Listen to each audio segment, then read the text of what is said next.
Following Peter Tobin's arrest in 2006 for the murder of a Polish student in a Scottish church, police suspected the 60-year-old may have killed before.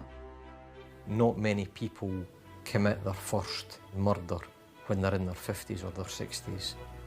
I was thinking, has he done this before?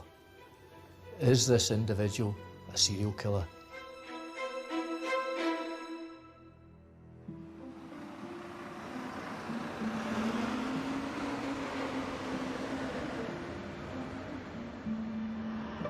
As a task force dug into Tobin's earlier life, Detective David Swindle discovered a worrying connection to the disappearance of Bathgate schoolgirl Vicky Hamilton 15 years previously. What was it that brought the team here? We established that Tobin was living here at the same time as Vicky Hamilton disappeared from the town centre of Bathgate. Investigators were convinced it was much more than a geographical coincidence. So we've established that the bus stop where Vicky was last seen was here, and this is Tobin's address in 91. How far distance do you reckon that is? It's about 1.5 miles. If Tobin picked Vicky up from that bus stop, it was only sort of 5–10 minutes drive back to his home. Oh yeah, it's very close. Indications are, without doubt, I mean, she ended up in that house. Theories were formed about how the charismatic 45-year-old had abducted the young schoolgirl. She might well have asked somebody for directions, and it's quite likely that that somebody, unfortunately, was Peter Tobin. Even in the 90s, sort of young girls were sort of aware of stranger danger and not getting in cars with strange men. So Tobin must have had something about him to sort of get her to be confident to get into a car. Yes, Tobin was a person that everyone describes as a nice person, a person that could charm you.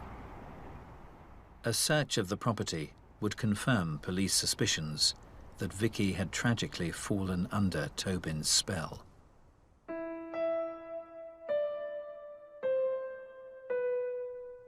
The knife that was under the eaves in the attic, it was like a dagger type thing, and on that was DNA of Vicky Hamilton.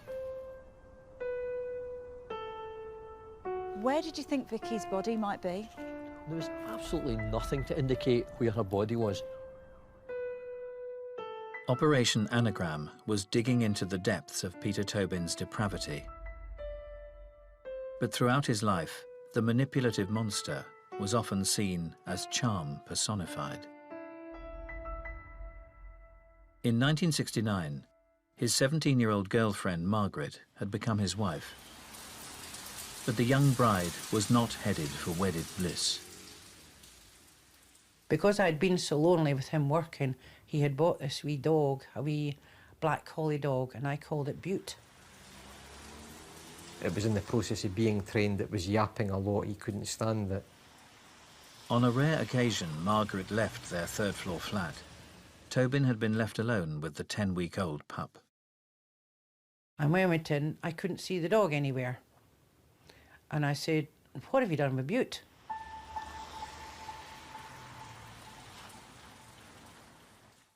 And he says, "Oh," he said, "keeps yapping and keeps peeing," he says. "I just threw it out the window." Some young lads apparently playing football below her flat, but when she saw what they were kicking, it was actually the dog's head.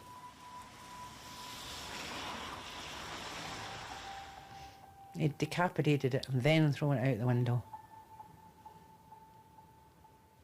I really realised, well, if he can do that to a dog, what am I in for? This terrifying domestic abuse is revealing behaviour for Professor Lou Schlesinger. Once Tobin has got you in his inner circle, once he gets close to you, he switches and controls you through fear and terror. To keep them in a state of constant fear is arousing to him. To understand the driving force behind sadistic control, Lou Schlesinger is getting a personal insight. The first thing you have to do is put your conscience to sleep. Reformed pimp John Turnipseed was able to bend many young women to his will in 1970s Minneapolis. How did you pick these women? Not every woman's going to do this. You can walk into a bar and you just can look around the room, and eye contact is very important. There's two different lookaways. One is a look away in disgust, like, why are you looking at me? Right. One is a look away like, oh, you're looking at me. Right. And if you get that, Yeah. you know, you're already the dominant force in their life. You know? Did you personally get, let's say, aroused by controlling these women? Was that I got arousing more, to you? yeah, I got more aroused by the domination of these women. Explain that a little bit. Anybody can have sex with a person, but who can talk a person into just thinking you're God? Did you threaten to hurt these women or Oh, beat absolutely. them? Did Well, you beat them? I would beat women, yes. You had to keep discipline. Having a woman that'll do whatever you say is the greatest sex in the world. Explain that a little more. Like, I've been a junkie, I've been a heroin addict, a crack addict. None of them compared to the high that I got from having 4 women completely at my control. For Professor Lou Schlesinger, this thrill of domination is also paralleled in the lives of a most manipulative class of killer, who compartmentalize their lives and demand complete control at home. Bill Suff murdered 12 prostitutes in Riverside County during the 1990s, and all the while he ruled his wife with an iron fist. He didn't like me going to the laundromat alone. He didn't like me going grocery shopping alone. He was the one that was supposed to be in charge of everything. One of the common traits among all of these individuals is that the wives would say that they were all very, very controlling. And that's one of the main traits and characteristics of a serial sexual murderer. Our sex life was, you know, you're ready when I am. I would lay down and do it and be glad. They're just objects for this individual's entertainment. Tampa Bay killer Bobby Joe Long's abuse of his wife was so extreme, she considered ending his life. I loaded a double-barrel shotgun. I sat there with it at his head and tried to pull the trigger.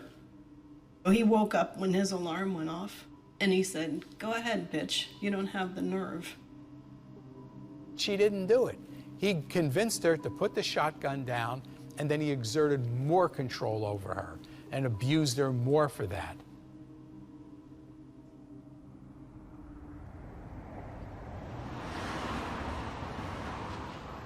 During the late 60s, Glaswegian Peter Tobin's abusive control over his wife Margaret had escalated to an unimaginable level. I was at his all beck and call, so, I mean, the sex became a sadistic rape now. I just sort of put my hands up and said, no, I don't want any more, nothing else, no. Just kill me if you're not going to do anything, just kill me, I can't take any more. Much to my surprise, he just got off me. I went over to a cupboard in the kitchen and took this great big long serrated knife and decided to thrust it inside me and twist it round.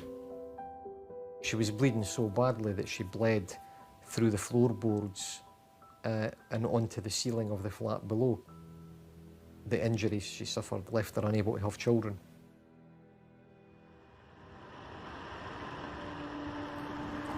In 2007, an investigation into Tobin's life had connected him to the murder of schoolgirl Vicky Hamilton 16 years previously. As police searched for her body, the disappearance of another teenage girl in Hampshire in 1991 offered a break in the case. Dinah McNichol was a young girl, 18 years of age, who had been at a Lip Hook festival. She was making her way back from there with her friend, and they got a lift from a nice person, a nice Scottish person. Dinah was to be dropped off second, so she was going to be the last person in the vehicle, and she never made it home. As detectives reopened the case file 16 years later, they unearthed a vital clue. She had £2,000 in an account. That bank card had been used in Margate. And at the time of her disappearance, Margate had been the home of Peter Tobin. He was pretty friendly to everybody. We spent a lot of time on the doorstep shooting the breeze and just having a chat. Detective Jackie Sabir has come to the killer's former neighbourhood in the Kentish seaside town. It's a very quiet residential area, a couple of miles away from Margate seafront. It's not on the tourist trail, so it's full of general Margate residents who live here and go to work here. David Martin recalls his Scottish neighbour who had moved down from Bathgate in 1991 to be closer to his young son. Did you see him with his son? Oh yeah, his son came up most weekends. In fact, the first time he turned up, his son was, we could hear him crying through the wall, and I went and knocked on the door and see if the wife could help settle him down or anything. And he brought his son to the door. No, he's all right, but thank you for that we've got caring neighbours. And the apparently doting father often used his impressive DIY skills to keep his 3-year-old boy happy. So that garden there, that would be Pete's? That would be Pete's. Tobin enthusiastically set about creating a play area. And how long was he building the sandpit for? Well, I noticed him out the window and I went down for a chat. And he was out there an hour, 2. And I said, "You're going a bit deep with that, Pete, aren't you?" I said, "You're going for Australia." And he said, no. He says, "You've got to dig it, you've got to do it properly." And how big was the sort of the hole that he was building for this sandpit? Oh, it'd be about 7 foot long, a metre or so wide. 16 years later, police would discover that Peter Tobin's interest in gardening was in fact driven by a despicable depravity.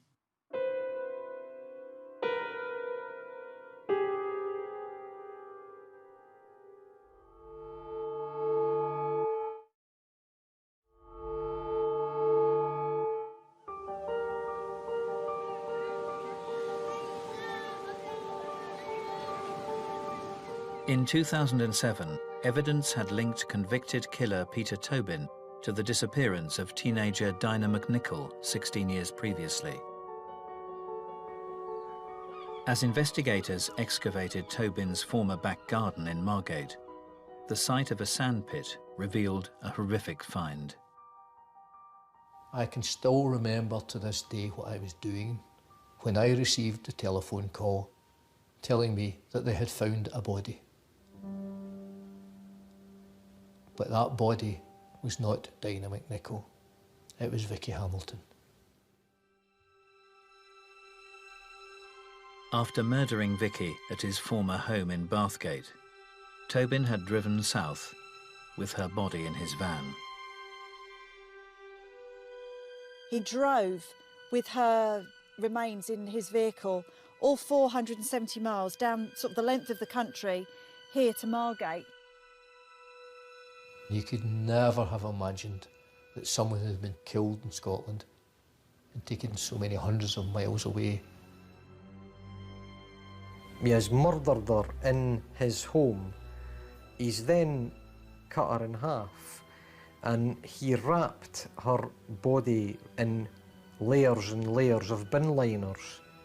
I can remember he turned up with a blue Ford Anglia van and a load of black sacks in the back. I think it sets him apart, even among other killers, that he must have a stomach that can't be turned. But Tobin's back garden would reveal yet another gruesome discovery. A body bag thought to contain the remains of Dinah McNichol, brought out from what was the most ordinary of houses. Dinah's body had been buried just metres from that of Vicky Hamilton. One body would be found just under where the washing line is, and the other one would be just on this side of that fence. Peter Tobin had brazenly disposed of the bodies under the gaze of his friends and neighbours.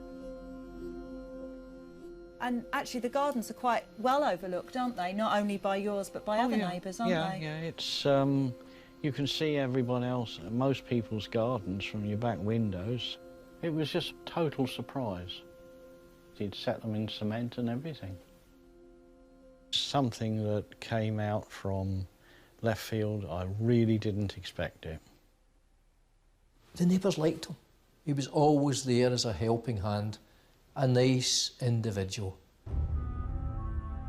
2 years after being convicted for the murder of Angelica Kluk, Peter Tobin faced trial for the killing of Vicky Hamilton and Dinah McNichol. When I saw him in court, I was really surprised because he just looked like a small, frail man, which I imagine is probably the image he was trying to portray to the court. But the lifelong manipulator would keep up his charming pretense throughout the trial. When someone's in the accused box and you're in the witness box and he's saying to you, "You all right, Dave, mate? You fine? No problem?" And you're thinking, go away.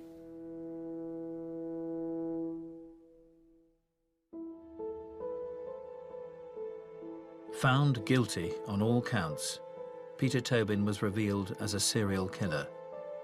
In the wake of his reign of terror, many struggled to comprehend the driving force behind the former delinquent's brutal actions.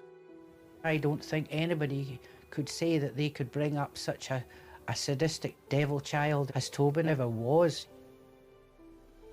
He was sexually aroused through violence. That was within him. That's not learned. Having looked at Tobin in the eye, in my mind, that is someone who exudes evil. In my mind, Tobin was wired wrongly, and he was born to kill.